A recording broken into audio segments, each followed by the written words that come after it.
You, John Fitzgerald Kennedy, do solemnly swear. I, John Fitzgerald Kennedy, do solemnly swear. That you will faithfully execute the office of President of the United States. That I will faithfully execute the office of President of the United States. And will, to the best of your ability.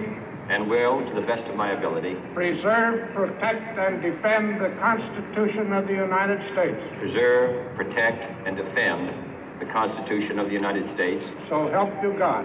So help me God.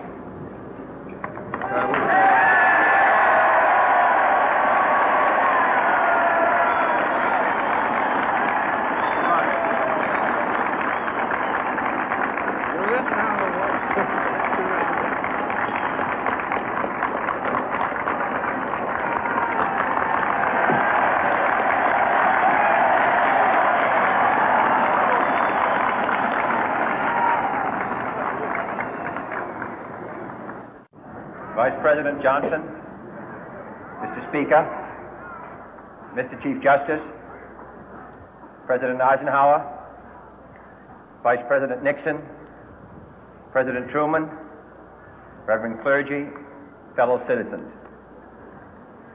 We observe today not a victory of party, but a celebration of freedom, symbolizing an end as well as a beginning, signifying renewal as well as change.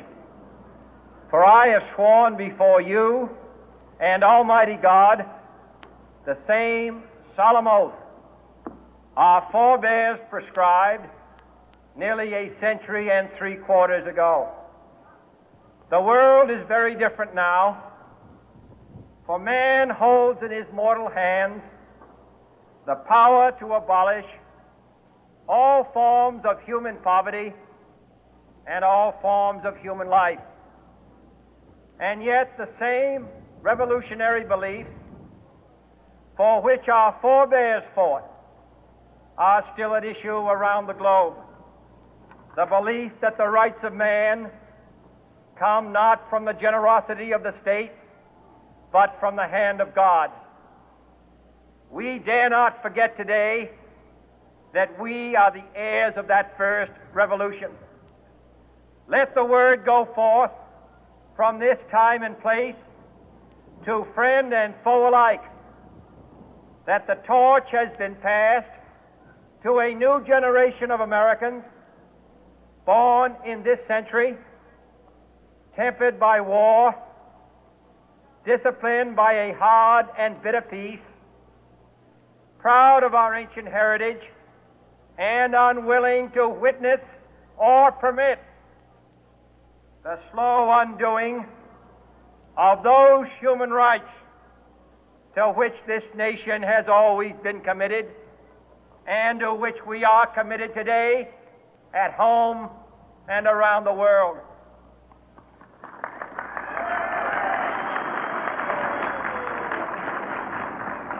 Let every nation know, whether it wishes us well or ill, that we shall pay any price, bear any burden, meet any hardship, support any friend, oppose any foe to assure the survival and the success of liberty.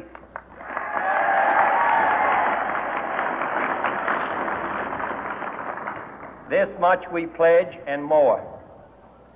To those old allies whose cultural and spiritual origins we share, we pledge the loyalty of faithful friends. United, there is little we cannot do in a host of cooperative ventures. Divided, there is little we can do, for we dare not meet a powerful challenge at odds and split asunder.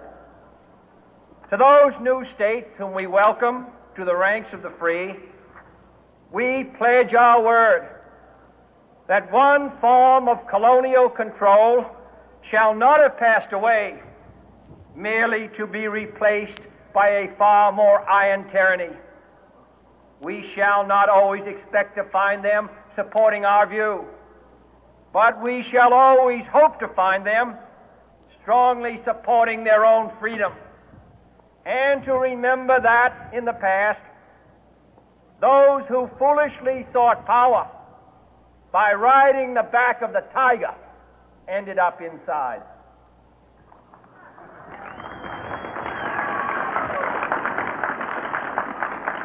To those people in the huts and villages of half the globe struggling to break the bonds of mass misery, we pledge our best efforts to help them help themselves for whatever period is required, not because the communists may be doing it, not because we seek their votes, but because it is right.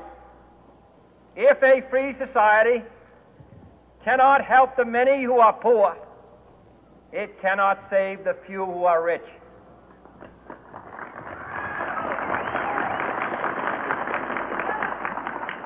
To our sister republics south of our border, we offer a special pledge to convert our good words into good deeds, in a new alliance for progress, to assist free men and free governments in casting off the chains of poverty. But this peaceful revolution of hope cannot become the prey of hostile powers. Let all our neighbors know that we shall join with them to oppose aggression or subversion anywhere in the Americas. And let every other power know that this hemisphere intends to remain the master of its own house.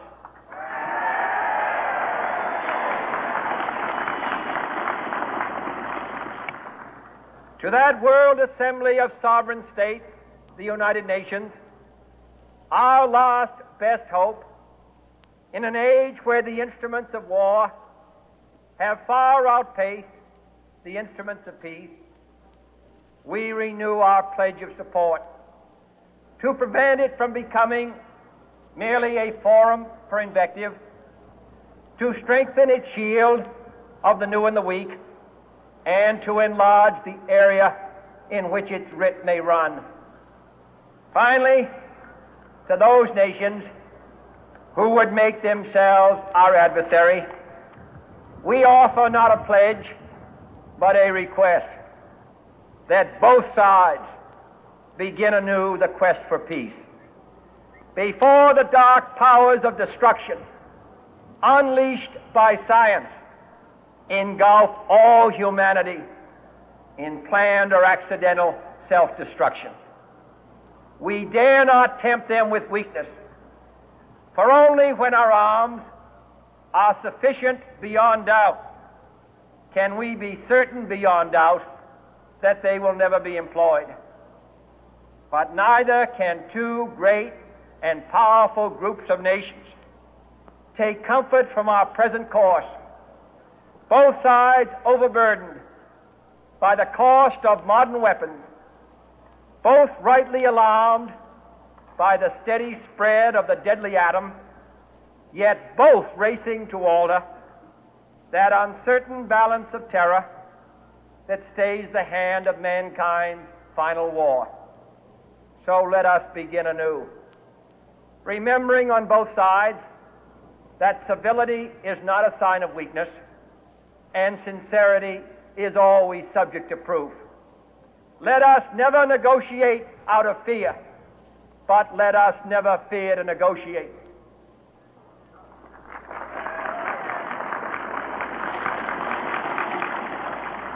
Let both sides explore what problems unite us, instead of belaboring those problems which divide us.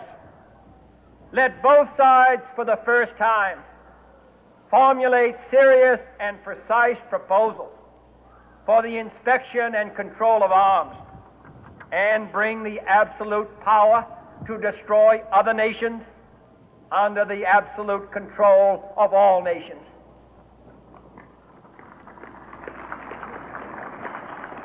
Let both sides seek to invoke the wonders of science instead of its terrors. Together, let us explore the stars, conquer the deserts, eradicate disease, tap the ocean depth, and encourage the arts and commerce. Let both sides unite to heed in all corners of the earth the command of Isaiah to undo the heavy burden and let the oppressed go free. And if a beachhead of cooperation may push back the jungle of suspicion, let both sides join in creating a new endeavor, not a new balance of power, but a new world of law, where the strong are just and the weak secure and the peace preserved. All this will not be finished in the first 100 days, nor will it be finished in the first 1,000 days, nor in the life of this administration, nor even perhaps in our lifetime on this planet. But let us begin.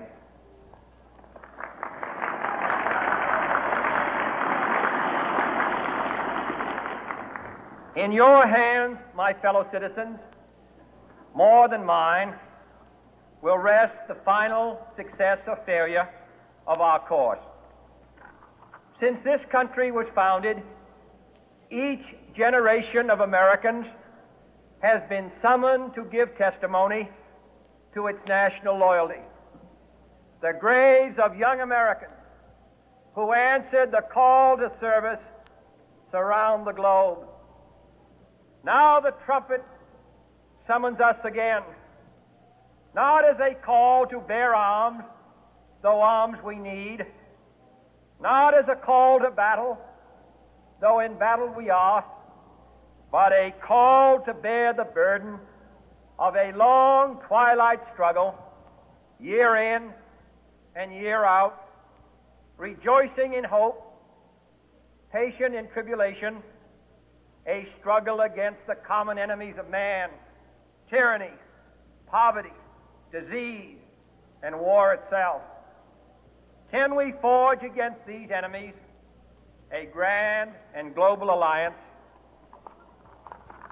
north and south, east and west, that can assure a more fruitful life for all mankind? Will you join in that historic effort?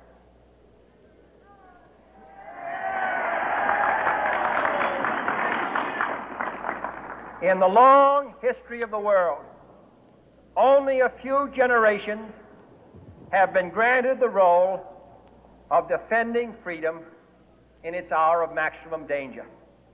I do not shrink from this responsibility. I welcome it.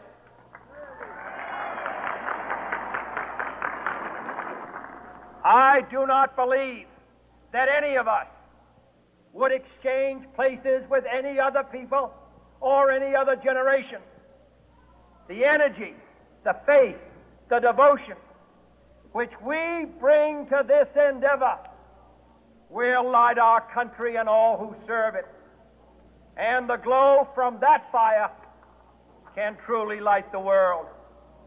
And so, my fellow Americans, ask not what your country can do for you, ask what you can do for your country.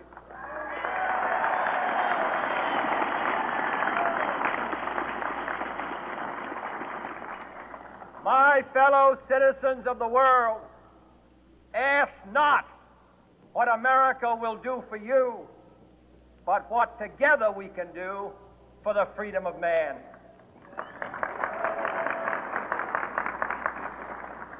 Finally, whether you are citizens of America or citizens of the world, ask of us here the same high standards of strength and sacrifice which we ask of you. With a good conscience, our only sure reward